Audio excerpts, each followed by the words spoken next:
Banani, konnichiwa, it's Dr. Slio. Welcome to my channel. Okay, so today what we're going to be talking about, I have another list for you guys, 5 things. So, the question that I'm asking today is, can 2021 be your year? I know we are in February right now, and it's like, why would I ask that now? But yeah, it's still in its infant status, and we can still change our habits. We can still make this year our year. But another question, why do we always want a year to be our year? Because I find that we find ourselves in a constant cycle of disappointments when things don't go the way we want them to, because we wanted this year to be also perfect and be our year. But you know, a year is a year. Just live in this year, and it's another year in your life, another year for you to make memories, an opportunity to meet new people, an opportunity to do the things that you've been procrastinating on doing. So just live in 2021. So yes, let's get to the list, because then I'll start being all pretty and go on and on. Okay, so what are the 5 things that I think for me are the things that I am looking forward to considering in this year, and things that I would advise anyone to consider if you actually would like 2021 to not just be a year that goes by and you look back and realize, oh wow, it feels like a wasted year. We don't want that. And yeah, we don't want that. So let's start with my list. Okay, so number one, Hannah, find your constant. What's your constant in your life? You know, when you have a constant, you know that regardless of what life throws at you, you always have your constant. And for me, my constant has always been Jesus. And I know that regardless of what happens, I am free to remain in Him, and I have the confidence to know that He is always there. So He is basically my true north, my center, my everything.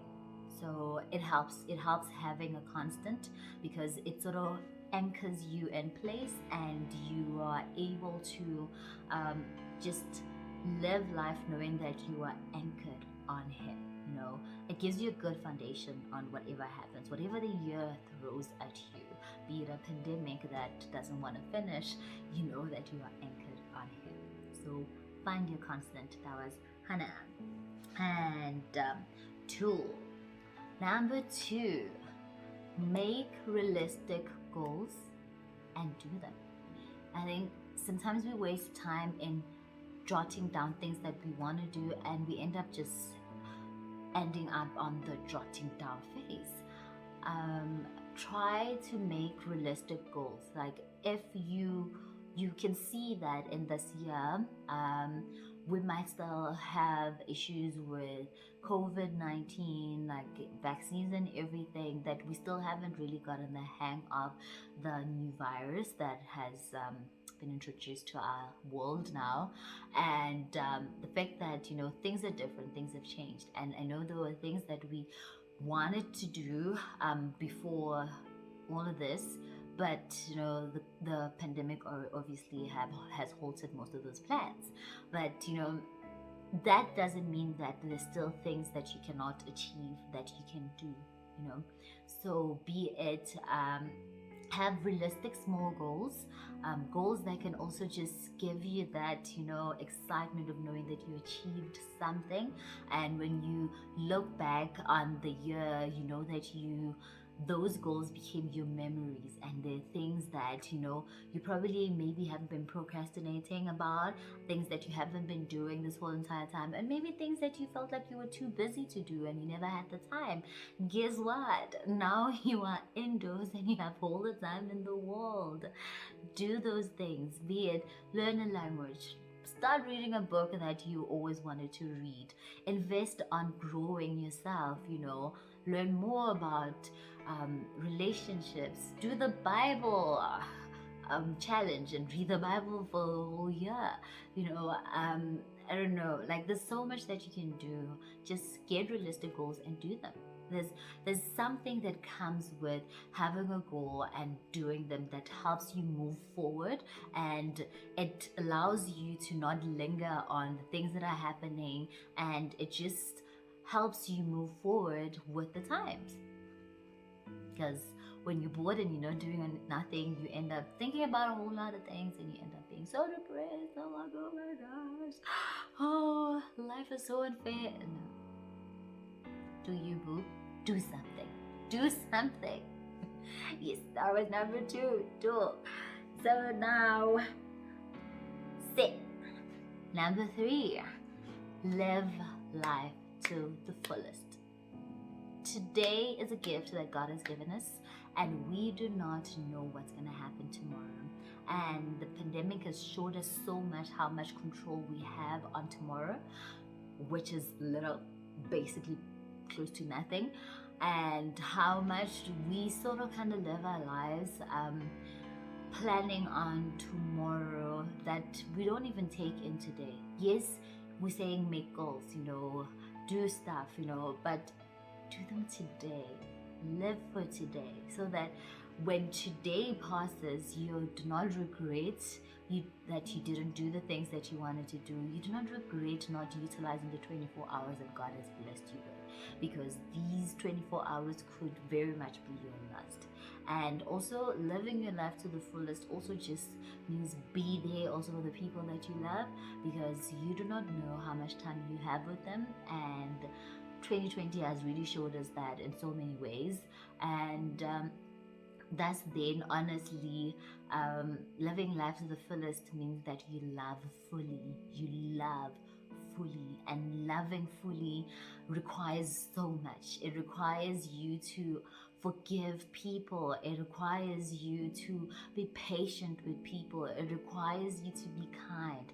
It requires you to not keep records of the wrongs that people have done in your life. It requires you to not live in envy. It requires you to just basically live 1 Corinthians verse 13 and just love. Be, love, and live the life that you have now. Yes, so that was number 3. Okay, let's go to number 4. Number 4, take care of your body, guys. This temple of ours, it does what you put in. Like, it gives you what you put in. So if you put in oil, you don't expect to get flowers. If you plant seeds, you will get fruits. If you exercise, you'll be more healthier. If you drink more water, you'll be more healthier. If you are considerate of the things that you put inside and just be healthy and protected, then it will also be faithful to keep you for as long as it can on this earth. So physical health, mental health, those are very important things that we need to just always think of doing, because diseases and sicknesses have a way of halting the things that you wanted to do and restricting you, limiting you, and you find yourself not able to do the things and that you would have loved to do, but because of the diseases, especially diseases of lifestyle, these are diseases that we can avoid. And if you can avoid it, then why not? Take care of your temple. This is a temple that God has given you, and you are renting it. And if you are gonna be the person who does not take care of the place that you've been entrusted with, what more do you expect God to entrust you with?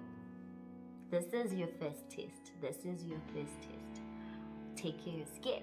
Take care of your inside. Love yourself. Yeah. And number 5, Tasat. There. Don't be afraid to start. Yes, guys. Don't be afraid to start. Procrastination is like a parasite that draws in your fear, and it grows and grows and grows, and you find yourself not starting things because you have grown this parasite that is filled with fear, and that is filled with little laziness also in there, and you just find yourself basically just not doing anything. Don't be afraid to start, no matter how small something might seem, no matter how ill-prepared sometimes you might feel, because sometimes we are so hard on ourselves that we want to be so extra perfect before you start something, and then you don't get to that point. And if you don't get to that point, then you never start. So like for example, you find you realize that in life, we learn and grow through experiences, and we learn and grow through doing things. Like if you're a kid, no, we were all kids at some point. So I was like, when you were a kid, the only way you were able to start walking and be able to walk like you are walking now as an adult, without even having to think about it, not even to having to feel that this is a skill that you must always practice. It's something that comes natural now, but it didn't come natural in the beginning. I look at my niece and how her journey from crawling and starting to hold on to things, and starting to make steps and start walking, and now trying to run. Now she's running everywhere. And she had to start, because if she never started from standing using furniture and trying to make those steps, trying to get used to her feet being on the ground, then she would never have started walking. And we should have the same mentality as children. That's why God is saying, we should be like kids. Kids are such great teaching objects. And they're teaching us as the adults. As if we forget things that we used to do as kids. And as we're adults, we think, oh wow, you know what, we know it all. But honestly, if we look into kids, you will learn more things. You learn to love, you learn to trust, you learn to to be fearless and do things and do things without having to always be scared of what people are gonna say. What if. I'm not saying dive in and do things without wisdom, because now the thing that comes with adulthood is wisdom. You are wiser to know that when you touch the stove, it's gonna burn you. So you don't start touching stoves. But you do things that run with your purpose and that do something in your life, And so, and simpler 5 steps, things to consider in this year, and hopefully this year, as whatever comes, and unfortunately life goes on. And that was one of my my motivations, but not necessarily motivation, like something that I always said to myself when I was in varsity, is that regardless of what I'm going through and regardless of what's happening around me, time goes on and life goes on. And now I need to decide for myself whether will I move on with life, or will I linger and stay in the place of darkness and sadness and regret, or do I just move forward and acknowledge the decisions and choices that I made in life, and do not regret the decisions, whether they're bad or good, but learn from them and move forward. It's the only way. It's the only way we are able to wake up every morning and be glad it's a new day, and see what this day what happens in this day, and just pray that, and with God being by your side, God being your anchor, going back to number one, then you know that you have a better foundation on this day. And let tomorrow worry about itself. Today is the day that the Lord has made, and I will rejoice and be glad in it. Yes, guys. So that is my motivation. 5 steps to make 2021 the year that you will live in. And just live in it. Yes. So guys, thank you for joining me for our not so short talk.